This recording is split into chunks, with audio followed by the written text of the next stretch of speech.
திருக்குரான் ஒரு கேள்வியை கேட்கின்றது. அஃபலா யத்ததப்பரூனல் குரான், அவர்கள் குரானை ஆழ்ந்து சிந்திப்பதில்லையா?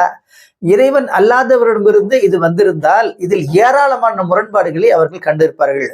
உண்மையிலேயே அந்த குரான் இறங்கிய பொழுது அந்த மக்களை பற்றிய ஒரு விமர்சனத்தை அல்லாஹ் இதிலே வைக்கின்றான்.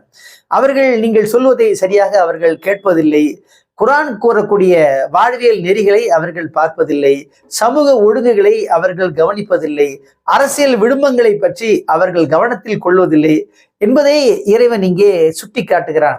ஆக குரான் ஒரு தொடர்ந்து 23 ஆண்டு காலமாக கொஞ்சம் கொஞ்சமாக அது அருளப்பட்டதை நாம் கவனிக்க வேண்டும். ஆக இவற்றை இறைவன் அல்லாத ஒருவரிடமிருந்து கண்டிப்பாக இது வந்திருக்க முடியாது. அப்படி வந்திருந்தால் நிறைய முரண்பாடு இருக்கும். நீங்க பார்ப்பீங்க, எத்தனையோ எழுத்தாளர்கள் அவங்க 25 வயசுல ஒரு கருத்தை சொல்லுவாங்க. அதே எழுத்தாளர் தனக்கு 50 வயதாகின்ற பொழுது வேறொரு கருத்தை சொல்லுவார். ஏன்னா அவர் ஒரு ஒழுங்கு பக்குவம் அடைஞ்சிட்டாரா இல்லைங்களா?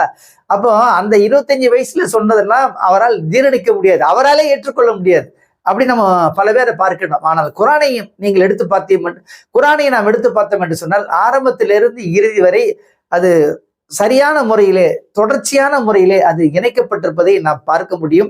அது மட்டுமல்லாமல் இது இறைவன் தான் அருளினான் என்பதற்கு ஒரு மிகப்பெரிய ஆதாரம் என்னன்னா, அப்பப்போ அந்தந்த காலகட்டத்துக்கு இணங்க கொஞ்சம் கொஞ்சமாக இருக்கப்பட்டது. அதுக்கப்புறம் அதை தொகுக்கும் போது கூட எந்த விதமான சிக்கலும் இல்லாமல் அது முறையாக தொகுக்கப்பட்டிருக்கிறது என்பதை நாம் கவனிக்க வேண்டும். இறைவன் கருணை புரிவானாக.